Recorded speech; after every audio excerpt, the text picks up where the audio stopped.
Vivo S1 Pro menerokai gaya anda. 4 kamera, 48 megapiksel, ultra jelas main kamera. Vivo.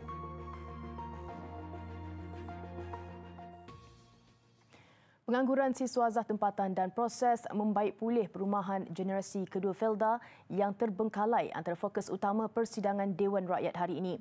Dewan dimaklumkan puluhan ribu siswazah telah mendapat kerja selain projek perumahan Felda akan disiapkan pada tahun depan setelah beberapa tahun terbengkalai. Laporan penuh kita bersama wartawan Nur Fazilah Muhammad Sahir. Silakan Fazil. Ya, Fatin, terima kasih. Lebih 290,000 pendaftaran direkodkan dalam portal pencarian pekerjaan Job Malaysia sehingga bulan lepas. Daripada jumlah itu, lebih 210,000 membabitkan golongan siswazah. Namun tidak semua daripada mereka baru menamatkan pengajian. Ada juga yang sudah bekerja tetapi mendaftar dalam portal berkenaan untuk mencari pekerjaan lain. Timbalan Menteri Sumber Manusia Datuk Mahfuz Omar berkata, setakat bulan lepas ramai 41,090 siswazah sudah mendapat kerja. Sebahagian mereka itu pencari kerja daripada siswazah ini yang pertama kali itu adalah proses biasa, proses peralihan daripada alam mereka keluar daripada universiti dalam tempoh 6 bulan. Selalunya memang itulah mereka akan mencari pekerjaan. Tapi daripada pemantauan kita selepas daripada 6 bulan itu sebahagian besarnya mereka telah pun mendapatkan pekerjaan. Beliau menjawab soalan lisan Ahli Parlimen Tanah Merah, Datuk Seri Ikmal Hisham Abdul Aziz yang ingin tahu mengenai punca pengangguran siswazah sejak 2 tahun lalu. Portal Jobs Malaysia dilancarkan pada tahun 2002 untuk memastikan penyertaan tenaga kerja secara optimum melalui penjodohan pencari kerja dan kekosongan jawatan yang lebih sistematik.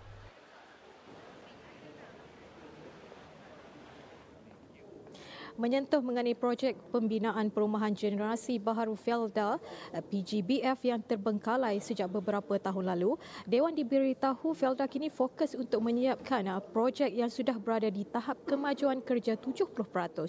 Daripada sasaran 20,000 unit pada 2013 lalu, 606 unit akan diserahkan pada Disember ini, manakala 2,436 unit akan disiapkan secara berperingkat pada tahun hadapan. Timbalan Menteri Hal Ehwal Ekonomi Dr. Muhammad Razzi Muhammad Jidin berkata, melalui pembentangan Kertas Putih Felda, kerajaan meluluskan peruntukan geran sebanyak RM250 juta untuk menyiapkan 20 tapak projek perumahan PGBF. Ia membabitkan 4,794 unit yang telah mencapai 70% tahap kemajuan. Daripada 20 projek, 9 projek melibatkan 1,698 unit rumah telah mendapat pentaulihan perakuan siap dan pematuhan. Daripada jumlah tersebut, 1,070 unit rumah atau 63% telah diserahkan kunci, manakala 628 unit rumah masih dalam proses penyerahan kepada peserta. Di samping itu, terdapat 11 projek melibatkan 3,096 unit rumah masih dalam pembinaan.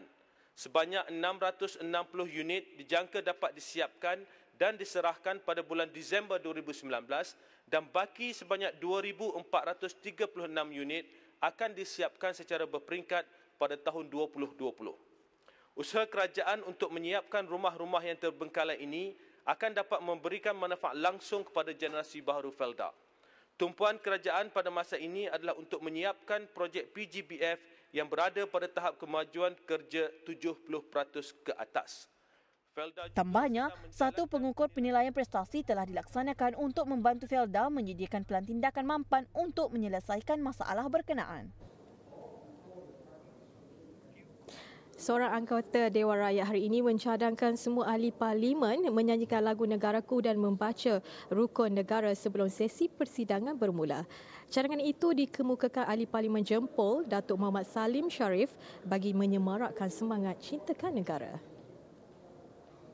Tapi saya ingin bertanya kepada Menteri, dalam kita memperkukuhkan kesetiaan kita kepada negara, adakah pihak kementerian sebelum kita memulakan Dewan, akhirnya kita menyanyikan lagu Negaraku dan juga kita membaca rukun negara agar terserap dalam jiwa kita bahawa kita memegang undang-undang yang ada di negara dan kecintaan kita kepada negara.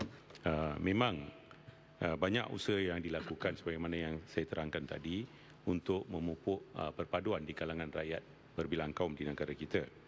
Dan mengenai cadangan yang berhormat tentang adakah baiknya nyanyikan lagu negaraku dan juga baca rukun negara, saya berpendapat itu adalah satu cadangan yang amat bagus. Dan mungkin kita mula ni. Dan mungkin boleh Tan Sri Speaker membuat ruling yang berpatutan lah. Ya.